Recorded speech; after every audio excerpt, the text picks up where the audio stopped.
Hi guys, 100 days of cooking சீரீஸில் இன்றைக்கி டே 95 hariyali chicken எப்படி செய்கிறதுன்னு பார்க்கலாமா. பேனில் ஆயில் சேர்த்துக்கோங்க. இப்போ நான் 1/2 kg சிக்கனை வாஷ் பண்ணிவிட்டு இது கூட சேர்த்துக்கிறேன். இதுக்கு தேவையான அளவு சால்ட் சேர்த்துட்டு ஒரு ஸ்பூன் மஞ்சள் பொடி சேர்த்துட்டு ஒரு 5 மினிட்ஸ்க்கு இது குக் பண்ணிக்கோங்க. மீன்வைல் நம்ம ஹரியாலி சிக்கனுக்கு மசாலா ரெடி பண்ணிக்கலாம். 2 ஆனியனை ஸ்லைஸ் பண்ணிக்கோங்க. 15 பூண்டு, ஒரு துண்டு இஞ்சி, 1 கப் கொத்தமல்லி, 1/2 கப் புதினா, 6 க்ரீன் சில்லிஸ். இப்போ இதெல்லாம் ஒரு மிக்ஸி ஜாரில் ஆட் பண்ணிவிட்டு 1/2 லெமன் பிழிஞ்சு விட்டுக்கோங்க. ஒரு 1/2 கப் அளவுக்கு தயிர் சேர்த்துக்கோங்க. இப்போ இதை இந்த மாதிரி பேஸ்ட்டாக அரைச்சி நம்ம வேக வச்சுருக்க சிக்கனில் ஆட் பண்ணிவிட்டு நல்லா மிக்ஸ் பண்ணி விட்டுக்கோங்க.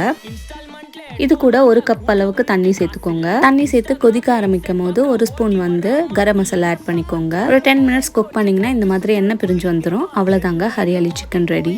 டே 96 என்ன ரெசிபின்னு அடுத்த வீடியோவில் உங்க கூட ஷேர் பண்ணுறேன். Until then, bye.